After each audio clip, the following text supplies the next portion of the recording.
Bismillahirrahmanirrahim. Assalamualaikum warahmatullahi wabarakatuh.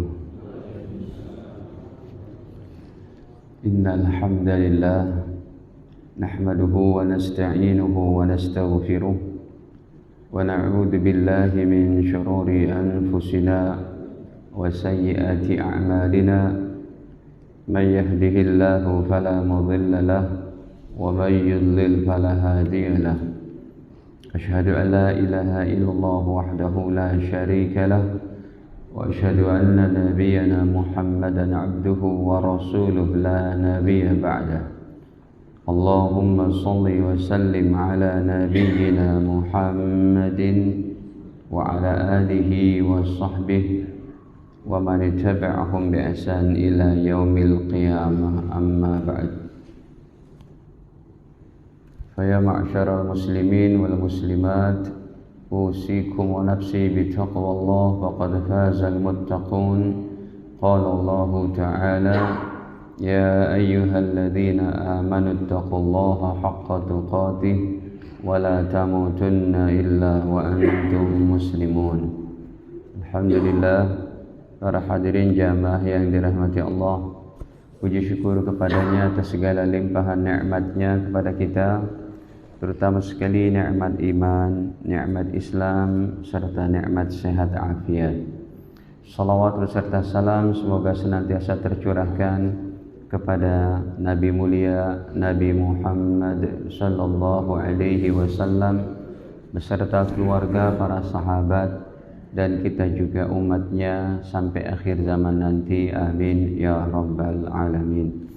Para jamaah, untuk tema pagi ini kita lagi dan lagi mengulang akan tema yang sedang akan kita hadapi pada beberapa hari ke depan, yaitu masalah berkurban. Kurban ini dimulai syariatnya pada tahun kedua Hijriah di kota Madinah. Kurban ini memiliki sekian banyak keutamaan, dan kurban ini para ulama mayoritas menghukumi adalah sunnah muakkadah. Memang tidak sampai hukum wajib kecuali dinazarkan. Kenapa para ulama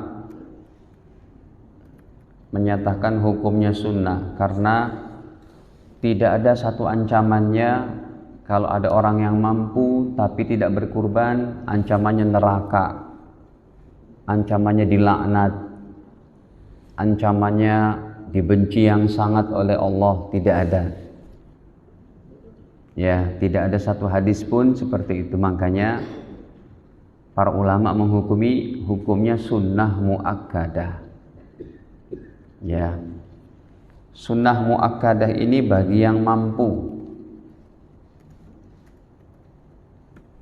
Mampu ini kategori yang paling gampang, ada rumah plus mobil. Rumahnya bagus, mobil bagus, ndak berkurban, emang nggak diancam sih dengan neraka. Tapi kata Rasul, jangan kamu mendekati tempat sholat Idul Adha umat Islam. Ancamannya setakat itu. Kalau bahasa kasarnya ini kamu pelit gitu. Ya, minimal rumah ada, mobil Avanza itu sudah kategori mampu untuk berkurban. Coba kita bandingkan dengan perkara-perkara yang hukumnya wajib. Contoh, di setiap harta bapak ibu pasti itu 2,5% milik Allah dan Rasulnya. Kalau anda punya 1 miliar, 25 jutanya itu bukan milik anda, Pak. Betul? Anda punya 10 miliar, berapa kalau 10 miliar? Bantu mikir dong. Kalau 10 miliar berapa yang bukan milik Anda itu? 250 juta. Bukan milik Anda itu. Itu milik Allah dan Rasulnya. Bapak punya 100 juta, ibu ada 100 juta, sudah mencapai 1 haul, 1 tahun, yang 2,5 jutanya bukan milik Anda. Milik Allah dan Rasulnya. Dan kalau tidak dikeluarkan, ancamannya lihat. Karena hukumnya wajib, ancamannya serem Pak, neraka. Kalau kurban tidak ada. Ini coba kita lihat. Ini bahkan satu-satunya ancaman untuk orang Islam yang tidak memperhatikan fikih ekonominya itu. Keuangan yang Allah berinya. Coba kita lihat. Surat ke-9 surat At-Taubah ayat 35. Satu-satunya lafaz tentang ancaman akan jadi setrika. Setrika dipanaskan di akhirat di Jahannam yang akan disetrika ke jidatnya, ke lambungnya, ke punggung orang kaya yang tidak memperhatikan zakatnya. Coba lihat. Yauma yuhma 'alaiha fi nari jahannam fatukwa biha jibahuhum wa junubuhum wa dhuhuruhum hadza ma kanastum li anfusikum fadhuqu ma kuntum taknizun. Yauma yuhma 'alaiha, pada hari hartanya itu dipanaskan, dibakar. Fi nari jahannam, di neraka jahannam. Harta yang enggak dikeluarin tuh. Fatukwa biha jibahuhum, maka disetrikalah jibahuhum, keningnya. Serem ya Pak. Ini wajib gitu. Wa junubuhum, serta apanya nih? Lambungnya. Wa zuhuruhum, serta punggungnya. Sambil Allah katakan, hadza ma kanastum li anfusikum. Ini loh yang kamu simpan-simpan, rasakan. Atau contoh, rumah bagus, kendaraan bagus, tapi enggak haji. Sampai ajal menjemput, ancamannya serem dari Nabi itu. Itulah hukumnya wajib. Tidak sholat. Orang yang enggak sholat itu masuk nerakanya 28 juta tahun. Tidak haji, mati seperti Yahudi Nasrani.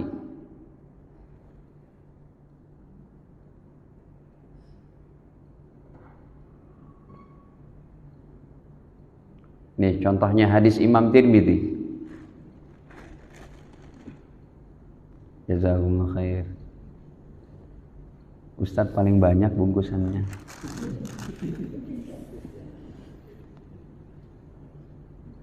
Kebetulan saya lagi berobat ginjal, jadi enggak makan karbo. Ya enggak apa-apa nanti untuk santri untuk. Ini sudah hampir 2 bulan saya enggak makan nasi, sayur, buah, makanya agak kurus. Sedang pengobatan ginjal sama Bu Niken Sudarmono, menantunya Pak Sudarmono. Beliau punya cara pengobatan yang tanpa obat. Jadi setiap hari saya makannya daging kambing, daging sapi aja, yang berlemak, ditambah suplemen. Tapi nggak apa-apa, di rumah banyak orang ini. Baik, hadirin, coba ini kata Nabi, man malaka zadan wa rahilatan, siapa orangnya yang mampu ya punya apa itu bekal, wa rahilatan, punya kendaraan atau biaya, tuballighu ila baitillah, yang bisa memberangkatkan dia, membawa dia ke rumah Allah, tapi walam yahujja, dia enggak haji juga tuh.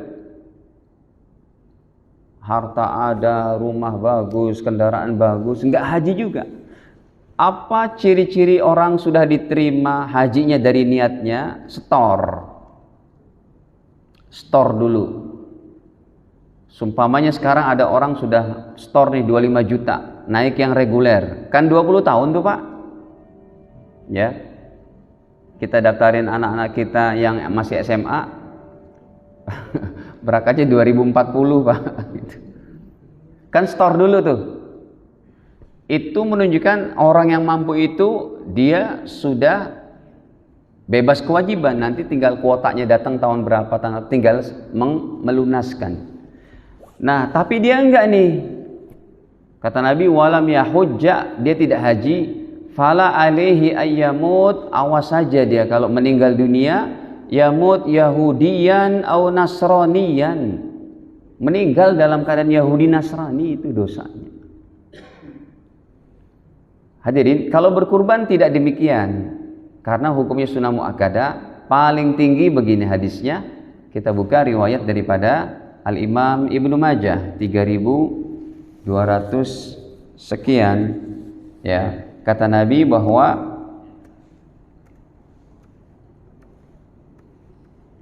nih, baginda bersabda, man kana lahu sa'atun, siapa orangnya yang mampu, ya, kategori mampu tadi, rumah ada, mobil ada, itu mampu sudah. Walam yudahi, tapi tidak berkurban, fala yaqrabanna musallana, kamu tidak usah mendekati musalla. Di sini artinya tempat sholat Idul Adha umat Islam. Kamu nggak usah ikut prosesi syiar Islam sholat Idul Adha. Dia nggak sholat di Al-Hikmah, tapi sholat di Al-Syakirin, sholat di Al-Mujtaba gitu ya.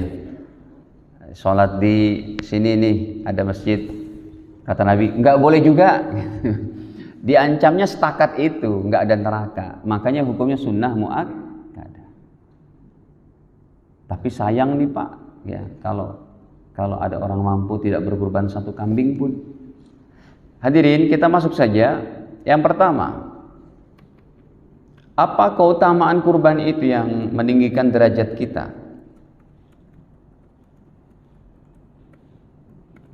Pertama,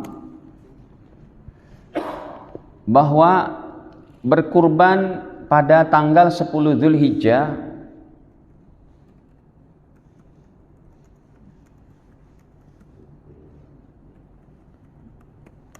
lebih baik dari berjihad.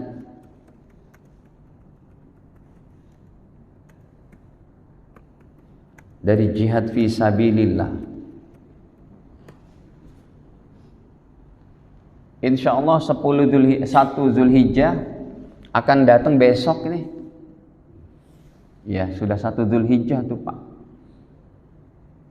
Kalau Bapak Ibu berkurban di tanggal 11, tanggal 12, tanggal 13, sementara tanggal 10 bisa berkurban, tidak dilakukan kurbannya tanggal 10, itu tidak afdol. Jadi kalau bisa tidak ada halangan udzur syar'i, hewan-hewan kurban kita disembelih tanggal 10 Zulhijjah. Jangan tanggal 11-nya. Kecuali tanggal 10-nya banjir, ada musibah, atau bertepatan dengan hari Jumat. Karena kalau bertepatan dengan hari Jumat, kita pengikut mazhab Imam Syafi'i dan mayoritas ulama tetap Jumatan. Habis jam 8 selesai sholat Id, nanti berkumpul lagi kan susah tuh mengatur waktunya untuk berkurban. Ya, nanti lagi repot-repotnya berdarah-darah sholat Jumat gitu kan. Nah, itu dilakukan hari Sabtu, ya oke lah itu. Tapi kalau tidak ada halangan tanggal 10-nya, usahakan kurban kita disembelih tanggal 10, jangan tanggal 11. Jangan tanggal 12, jangan tanggal 13. Kecuali memang Anda mau transfer uang ke pelosok, berkurban di pedalaman, lalu lembaga yang mengumpulkan dana akan kurban umat Islam itu kebanyakan uang karena banyak transfer yang masuk, tenaga nggak cukup, orang cuma berapa 10 orang, uang yang masuk sampai 2 miliar, berarti sampai sekian ratus kambing, nggak ada tenaga lagi, akhirnya disembelih pada tanggal 11, 12 itu nggak apa-apa. Tapi kalau di tempat kita mampu tanggal 10, lakukan itu. Ada apa? Sebab 10 Dzulhijjah ini Bapak Ibu hebat banget. Bahkan Allah firmankan, maksudnya bukan 10 Dzulhijjah, 10 pertama Dzulhijjah ini hari-hari yang hebat. Ya, 10 pertama Dzulhijjah menyaingi 10 akhir Ramadan. Kalau 10 akhir Ramadan kita ada ayatnya, inna anzalnahu fi lailatul qadar. Sedangkan kalau ini hadirin ada langsung Allah sebutkan dalam surat Al-Fajr, itu ayat keduanya, wal fajri walayalin ashar wasyaf'i wal watri wal laili idza yasr hal fi dzalika qasamul lidhi hijr. Wal fajri, Allah berfirman demi waktu fajar, walayalin ashar, dan demi kemuliaan hari-hari 10 pertama Zulhijjah. Makanya amal-amal 10 pertama Zulhijjah menyaingi 10 akhir Ramadan. Ini momen yang sangat bagus. Kalau bisa hewan kita disembelih 10 Zulhijjah. Kalau bisa ya Bapak Ibu puasa sunnah dari tanggal 1 Zulhijjah, bukan hanya 8 dan 9 saja.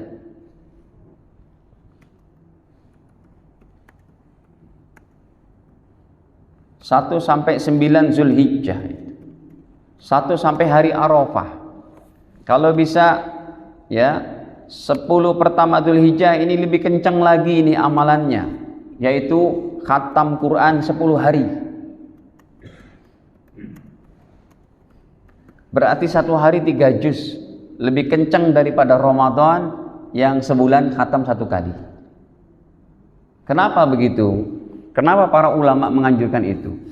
Pada 10 pertama Dzulhijjah, malam-malamnya ya jangan tinggal tahajud.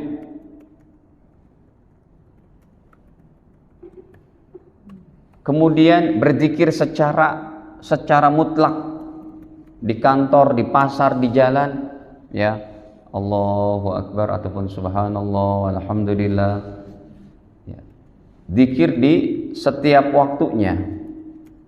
Perbanyak zikir, menyebut nama Allah dan lain-lain. Nah, ini akan menjadi catatan indah nanti di hadapan Allah, terutama berkurbannya. Coba kita tampilkan dulu hadisnya. Riwayat Imam Bukhari nomornya 960 sekian. Kata Nabi sallallahu alaihi wasallam, mal amal fi ayyamil ashri afdal. 969. Hadis ini Sahih Bukhari. Nabi bersabda bahwa mal amal fi ayyamil ashar afdal minal amal fi hadhih. Tidak ada amal soleh yang lebih afdal daripada amal soleh yang dikerjakan di luar daripada 10 pertama Zulhijjah. Walal jihad, kata para sahabat, apakah melebihi daripada berjihad ya Rasul? Berperang di jalan Allah dalam rangka membela agama Islam. Ya, ketika umat Islam dibantai, agama dilecehkan, itu berjihad. Rasul pun ikut pernah perang Badar, perang Uhud. Di perang Uhud bahkan gigi geraham beliau copot, Nabi berdarah-darah. Ya, itu lebih afdal kata Nabi, kecuali illa rajulun kharaja yukhatir binafsi wa malih, kecuali seseorang yang berjihadnya itu berangkat dengan dirinya dan hartanya, falam yarji' bi syai'in, sampai dia tidak kembali lagi kepada anak istrinya. Kalau yang berjihad begini tidak kembali lagi ke rumahnya, itu baru nggak ada yang nandingin pahalanya. Artinya mati syahid. Kalau mati syahid nggak ada yang nandingin. Jenazahnya pun tidak boleh dikatakan jadi bangkai di dalam kuburnya. Dia hidup, kata Allah dalam Al-Baqarah 154. Wala taqulu liman yuqtalu fi sabilillahi amwat. Jangan kamu katakan mereka mati.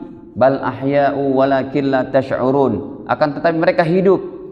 Ini gak ada yang ngalahin kalau sampai mati syahid. Tapi kalau yang berjihadnya pulang lagi ke kampung halamannya, ya dia masih berkumpul anak istri, amal soleh 10 pertama Dzulhijjah kata Nabi lebih hebat.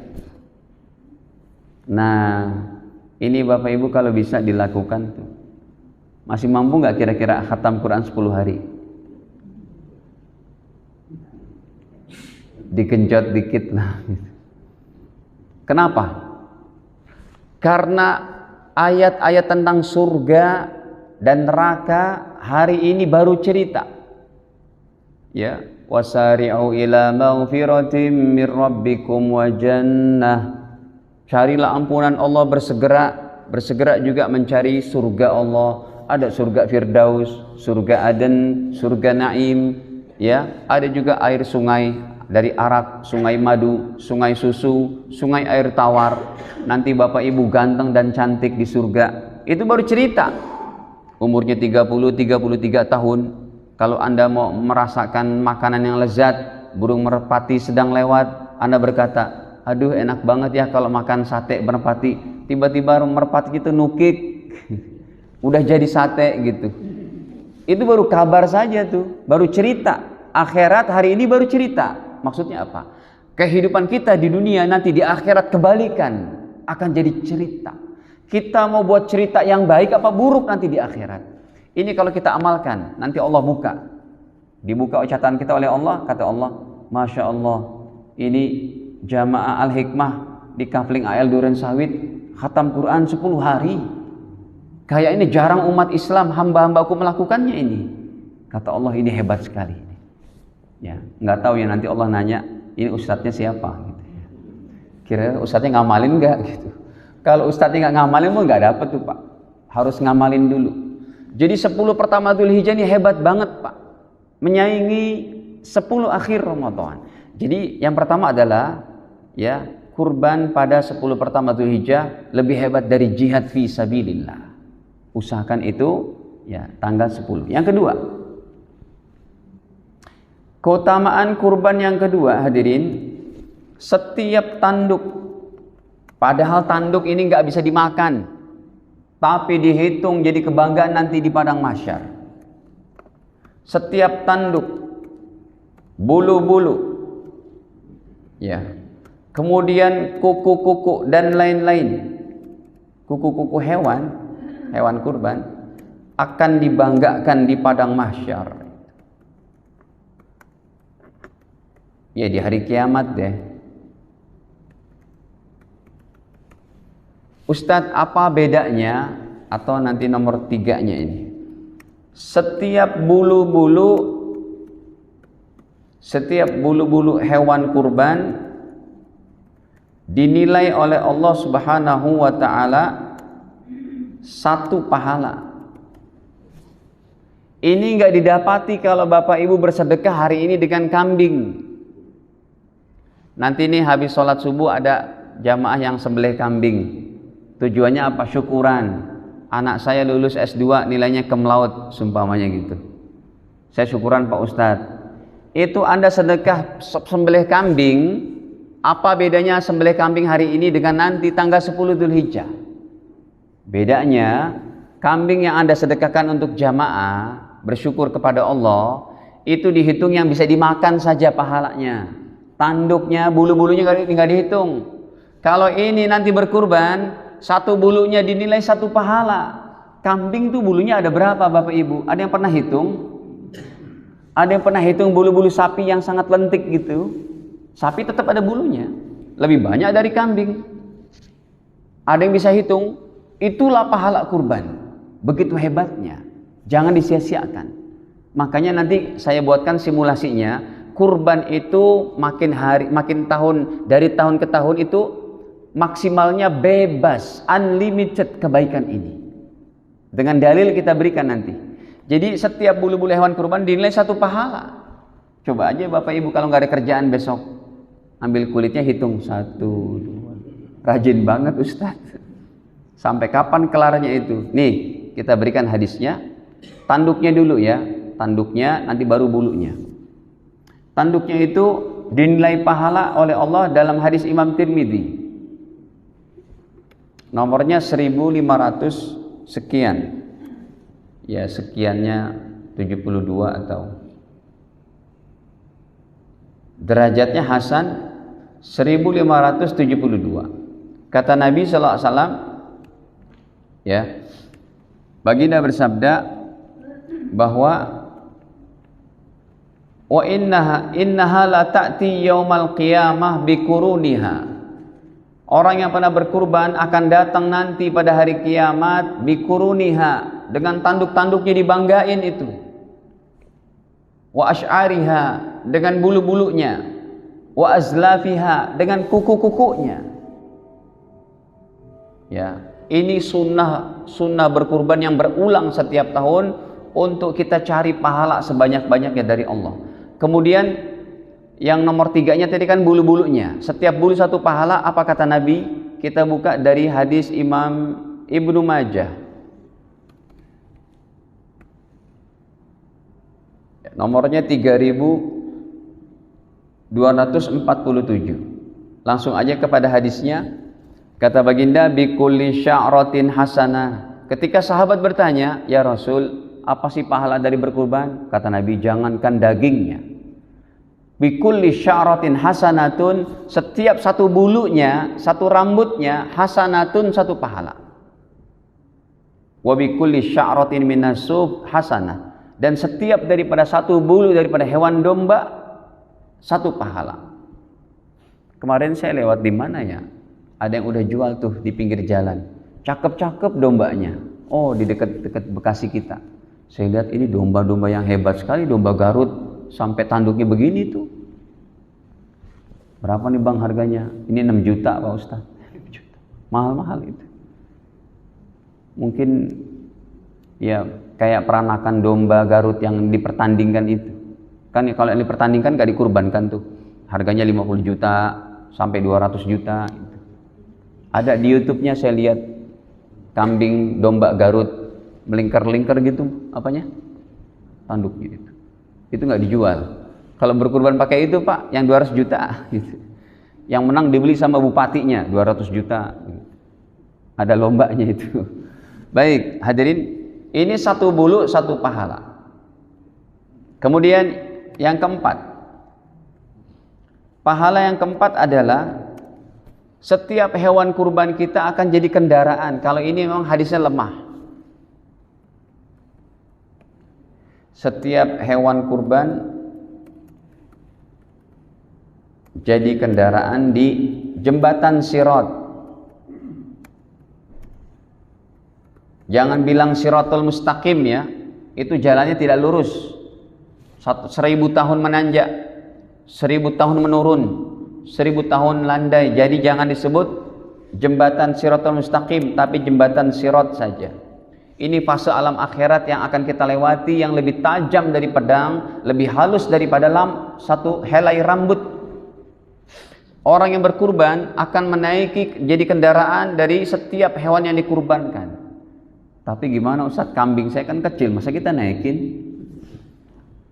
Hadis ini dipahami oleh Imam Ibnu Hajar begini, ya, bahwa ini Imam Ibnu Hajar kan ulama hadis kenamaan. Beliau katakan maksud hadis itu adalah orang yang rajin berkurban, dia akan melewati jembatan Sirat yang bawahnya api neraka begitu cepatnya. Begitu artinya melewati dengan sangat cepat. Ada yang lewatnya itu nanti seperti kilat menyambar.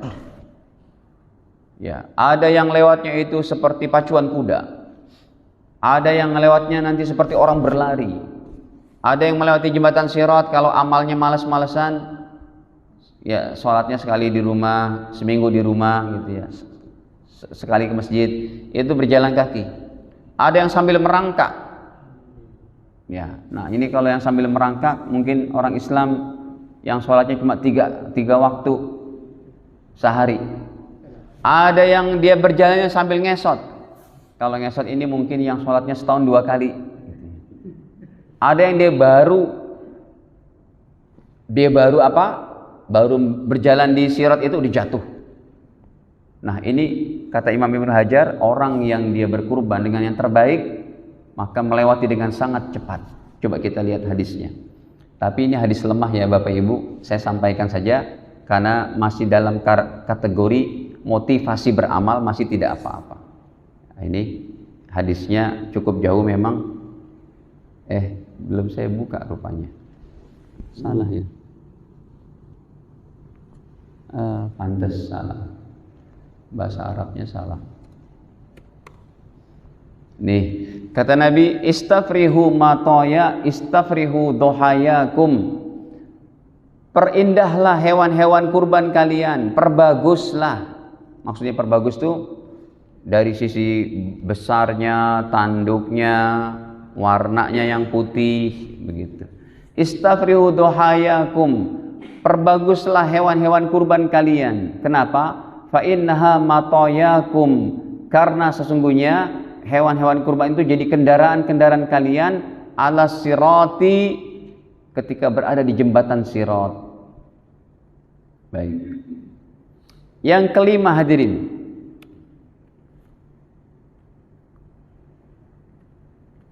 yang kelima, amal kurban adalah amal paling cepat sampai kepada ridho Allah.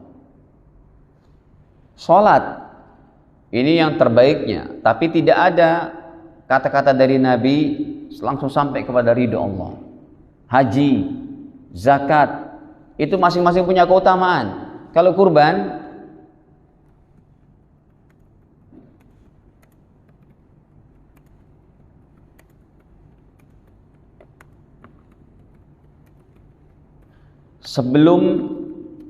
sebelum darah jatuh ke tanah ketika disembelih. Kalau Bapak Ibu memotong hewan kurban atau melihat lalu divideoin, kita setel ulang dengan slow motion, darahnya itu ketika muncrat disembelih, bismillah Allahu akbar, ketika muncrat dalam jarak setengah inci sebelum jatuh ke tanah, kata Nabi, pas jatuh ke tanah, klek, sekian per detik, 0, sekian detik, itu sudah sampai kepada ridho Allah Ta'ala. Ini hadisnya. Hebat Bapak Ibu amal kurban ini. Ya, makanya jangan sampai kita tidak berkurban. Kata Nabi, wa inna dam la yaqa' minallahi bimakanin, sesungguhnya darah itu sudah sampai kepada Allah qabla ayyaqa' minal ardi, sebelum jatuh ke tanah. Fatibu biha nafsa, maka makin baiklah jiwa-jiwa rohani-rohani orang yang berkurban. Ya, baik hadirin. Yang keenam, orang yang berkurban ini Allah ingin melestarikan sifat dermawan umat Islam, karena dia bukan dipraktikkan secara kaku. Ya udahlah kita sedekah setahun sekali, bukan. Ini hanya simbol atau filosofis berkurban. Pokoknya raihlah the miracle of giving itu. Keajaiban memberi. Ya, beri dan beri dan beri. Contoh, kita ada sepupu saya untuk bayar kuliah gitu ya. Sekali dua kali, tapi sering dia minta gitu. Kalau kita mau memberi, berilah. Kalau tidak memberi, jangan bilang lo minta terus lo gitu. Jangan begitu. Kamu kok minta terus? Jangan begitu. Kalau memberi, beri. Kalau tidak, maaf ya nak, om hari ini masih banyak keperluan. Tapi kalau bisa beri dan beri. Ya, ini banyak sekali ini apanya medan kita untuk memberi, kayak Pak Ogah di setiap pertigaan. Nanti nih saya pulang nih lewat gang yang kecil itu tuh, itu udah ada 2 orang Pak Ogah tuh Pak. Ya, karena hari-hari saya pakai driver, kita sediakan uang receh di situ. Kita bilang sama Pak sopir, ya selalu kasih tuh kepada Pak Ogah, sekalipun 1.000 rupiah kasih. Ya, nah hadirin, pokoknya beri dan memberi. Jadi nomor 6. Berkurban ini melestarikan sifat dermawan. Hadirin, orang yang punya sifat dermawan, Allah akan hilangkan dari hatinya rasa dengki, rasa sombong, rasa ujub, rasa julid kepada orang lain, rasa hasad. Ya, sifat-sifat enggak baik itu akan Allah tuntaskan dia. Karena dia ingin memberikan terbaik untuk orang lain, nanti Allah akan bina rohani dia, melestarikan sifat dermawan. Ya, kepada seluruh umat Islam. Yang ketujuh hadirin, ini kalau tidak ngerti kitabnya secara dalam, susah nih untuk memahami atau menerima dalil nomor 7 ini. Nomor 7 apa? Mempererat mempererat persatuan sesama warga NKRI. Kenapa? Karena kurban sunnah dagingnya boleh kita beri kepada non-muslim. Fakir miskin non-muslim boleh kita kasih. Semoga dengan kita berbuat baik kepada mereka, akhirnya lambat laun mereka login, Pak. Loginnya pakai apa passwordnya? Di sini wifi-nya apa loginnya? Semoga dengan kita kasih daging kurban, mereka merasakan Islam, Masya Allah ya, sangat indah ya. Sampai kita diberi, boleh itu. Tapi kurbannya kurban sunnah, jangan kurban wajib. Gitu. Nanti kita jelaskan kurban wajib sebentar. Jadi kita beri kepada non muslim supaya dia loginnya apa? Bersyahadat asyhadu alla ilaha illallah, masuk Islam. Nah, kecuali kurban wajib Bapak Ibu, ya. Kurban wajib itu yang dinazarkan. Ini tidak boleh diberikan kepada fakir miskin non muslim, harus fakir miskin umat Islam. Apa beda kurban wajib dan kurban sunnah? Tadi udah saya bilang, kurban wajib adalah kalau dinazarkan, itu hukumnya wajib. Kurban wajib semua dagingnya harus fakir miskin. Ya, seorang kepala keluarga yang membeli kurban wajib karena hajatnya dikabul oleh Allah. Ya Allah, apabila anak saya lulus dari Harvard University gitu ya, dengan nilai cum laude S2-nya, saya akan berkurban seekor sapi. Itu semua daging sapinya untuk fakir miskin umat Islam. Anda tidak boleh ikut makan, itu bedanya. Tapi kalau kurban sunnah itu pembagian dagingnya berlaku 3.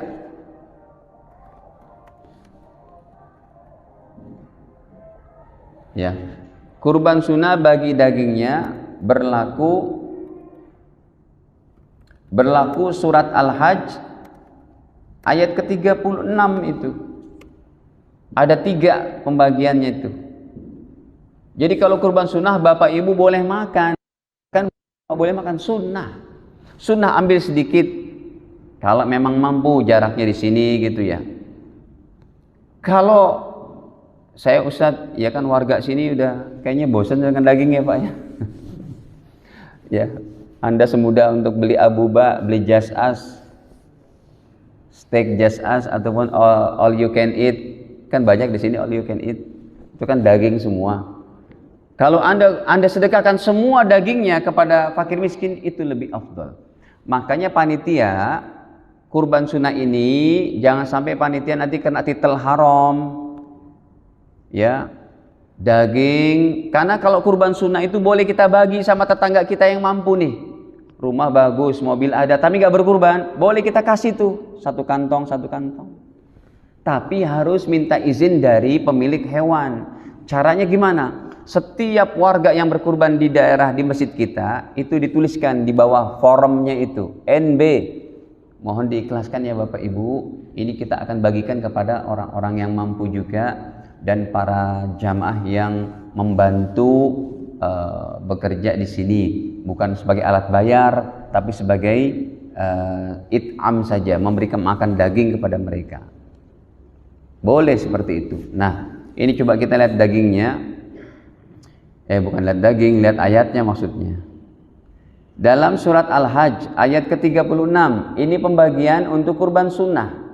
Wal budana ja'alnaha lakum min sya'airillah, dan onta-onta yang kami jadikan, kata Allah, ya, sebagai kurban kalian, min sya'airillah, ini adalah merupakan syiar-syiar agama Allah. Di mana-mana bertakbir, di mana-mana berkurban, itu syiar. Lakum fiha khair, banyak sekali itu keutamaannya.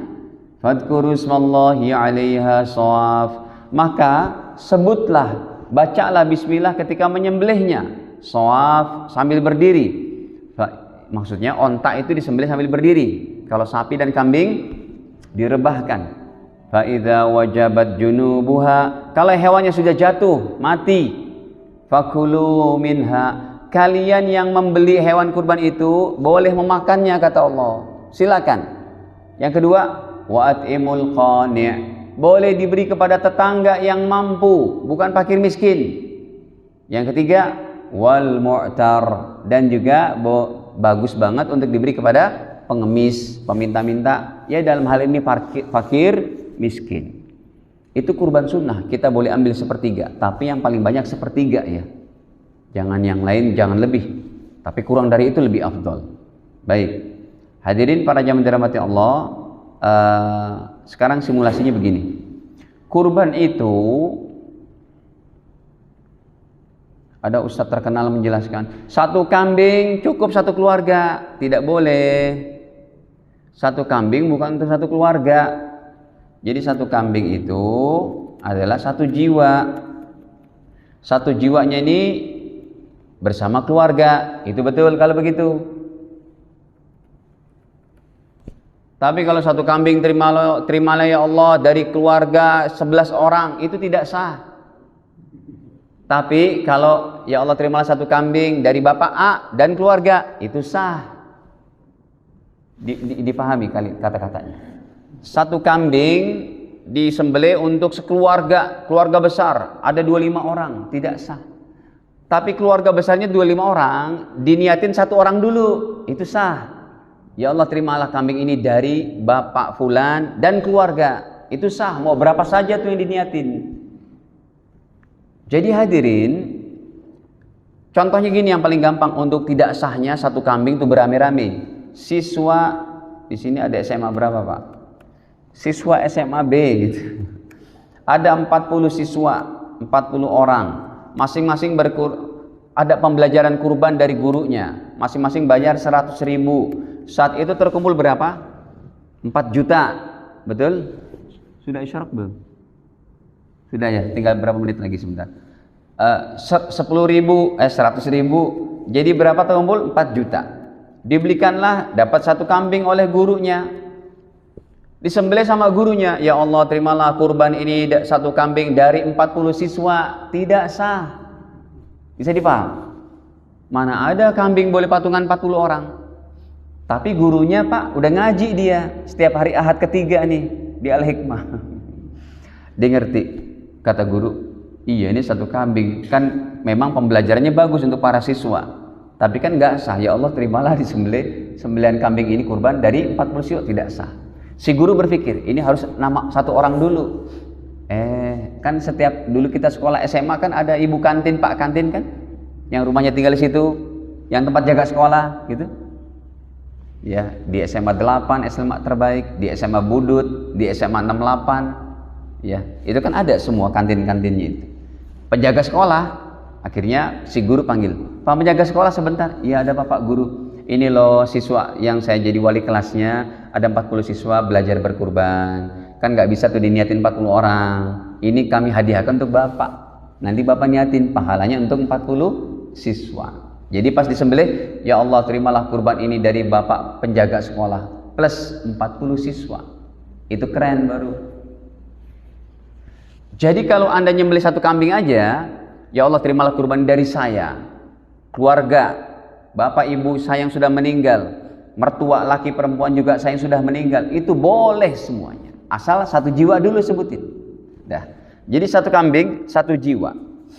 Si A, saya contohkan, Pak Ustadz saya cuma ada satu kambing Pak Ustadz, padahal keluarga saya 5 jiwa. Enggak apa-apa Pak, ya satu kambing ini sudah baik bagi Anda, nanti diniatin terimalah kurban dari saya dan keluarga. Datang si B, Pak Ustadz saya juga 5 jiwa, tapi saya mau lebih afdol dari si A Pak Ustadz, tapi uang saya nggak banyak-banyak banget, sekedar 2 kambing aja kebeli sih, itu lebih afdol. Lebih afdol karena dana yang Anda keluarkan lebih banyak. Lalu diniatkan gimana? Boleh. Yang pertama atas nama suami, ya Allah terimalah kurban dari saya dan keluarga. Yang kedua atas nama istri, ya Allah terimalah kurban kedua ini dari istri saya dan keluarga. Sah semuanya. Datang si C, Pak Ustadz saya saya mau lebih afdal dari si B Pak Ustadz, bisa nggak? Bisa Bapak. Uangnya ada Pak Ustadz. Baik. Anda berapa keluarga? 5 jiwa juga Pak Ustadz, kita contohin. Anda kalau mau lebih afdal sembelihlah 5 kambing. Jadi setiap satu jiwa 1 kambing. Kambing untuk suami, istri, anak pertama, kedua, ketiga. Itu lebih afdal. Datang lagi si D. Kebetulan si D lebih kaya nih daripada si C. Keluarga Anda berapa? 5 jiwa. Saya mau lebih afdal, bisa Ustaz? Bisa. Sembelihlah 1 sapi. Begitu seterusnya. Datang contohnya si A, B, C, D, E. Datanglah si E. Pak Ustaz, saya 5 jiwa juga keluarga, tapi saya mau lebih afdal Ustaz, uang nggak masalah. Belilah 5 sapi. Sapi pertama disembelih untuk atas nama suami di Al-Hikmah. Sapi kedua atas nama istri di kampungnya di Sumatera Barat. Sapi ketiga atas nama anak pertama lagi kuliah di Brawijaya, Malang. Disembelih di Masjid Brawijaya. Sapi keempat untuk anak keduanya yang sedang kuliah di Unpad Bandung. Disembelih di Masjid Unpad Bandung. Kemudian juga anak yang ketiganya, anak terakhir, 1 sapi juga. Ya, disembelih di SMA tempat dia belajar. Kan sekarang sekolah-sekolah juga mengadakan kurban, Pak. Kantor-kantor aja banyak mengadakan kurban. Ya, sampai ada yang kepala bagian non muslim dia menyumbang 1 sapi, Pak. Ya, saya bilang terima, tapi jangan disembelihnya atas nama Bapak Situmorang, jangan. Ya Allah, terimalah kurban ini dari non muslim, tidak sah gitu. Jadi kalau ketika non muslim menyumbang untuk kurban, sembelih saja. Bacanya apa? Hanya Bismillahirrahmanirrahim, Allahu Akbar. Gitu. Jadi kalau Anda pakai kata-kata ya Allah terimalah kurban ini dari Bapak Situmorang tadi contohnya gitu ya, itu tidak boleh. Tapi nerimanya boleh, kasih dia ke fakir miskin, selesai. Islam indah, Pak, nggak kaku seperti itu. Selama pemberiannya tidak ada tendensi-tendensi yang berbau akidah untuk menarik orang lain kepada agamanya. Baik, ini 5 sapi. Sekarang kita berikan dalil terakhir. Datanglah si F, Pak Ustadz, saya uang nggak masalah. Ya, saya mau lebih afdal daripada si E. Seperti apa Ustadz? Dengan dalil. Baik, kalau Anda mau lebih afdal, sembelihlah 100 sapi. Kenapa? Karena Nabi SAW tahun kedua Hijriah, tahun 10 Hijriah, beliau pernah menyembelih 100 onta. Ini dalilnya.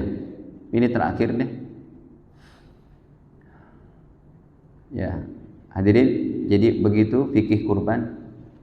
Nanti kulitnya pun jangan dijual. Kalau yang menjual adalah yang mustahik, para merbot nih mustahik. Nah, itu boleh dijual. Nanti uangnya dibagi-bagi ke fakir miskin. Apa itu tadi? Apa sih? Oh, 100 ya, 100 onta. Nih. Dari sahabat Abdullah bin Abbas. Beliau berkata, ya, nahara Rasulullah sallallahu alaihi wasallam, Rasulullah pernah berkurban, kata Ibnu Abbas, mi'ata fil haji, lagi musim haji beliau. Ketika Nabi berhaji tahun 10, beliau pernah berkurban berapa? Mi'ata badanatin, 100 onta. Rasul pernah menyembelih 100 onta. Nahara biyadihi min hasitin, beliau sembelih dengan tangan sendiri 60 ekor. Sisanya 40, wa amara bi baqiyatiha, beliau perintahkan para sahabat-sahabat untuk gantian menyembelihnya. Disinilah Rasul memakan daging kurbannya. Ya. Kemudian beliau kumpulkan di satu kuali besar, fa'akala minha, Rasul memakan dari hewan kurbannya. Hewan kurban terbaik yang dimakan oleh Nabi ketika habis disembelih, udah dipotong-potong kecil, udah di dalemannya, yang diambil hatinya pertamanya oleh Nabi. Diambil, digoreng, dimasak, beliau makan, bismillah. Itu untuk berbukanya sebenarnya begitu. Berbuka dari puasa, menahan makan dari habis adzan subuh tuh sampai Idul Adha. Karena kalau Idul Adha nanti kita sunnah untuk tidak makan minum. Nah, makan pertama kalinya itu dengan daging yang dikurbankan. Sebenarnya begitu yang sunnahnya, kalau mampu. Kalau enggak, ya udahlah, nasi uduk lagi, bawang goreng. Nasi uduk lagi, bawang goreng lagi. Begitu. Semoga Allah mudahkan kita untuk mengamalkan daripada sunnah berkurban yang banyak sekali pahalanya dari Allah Ta'ala. Amin ya rabbal alamin. Kekurangan dimaafkan. kami akhiri dengan kafarah majelis. Subhanakallahumma bihamdik, asyhadu an la ilaha illa anta astaghfiruka wa atubu ilaik. Wassalamualaikum warahmatullahi wabarakatuh.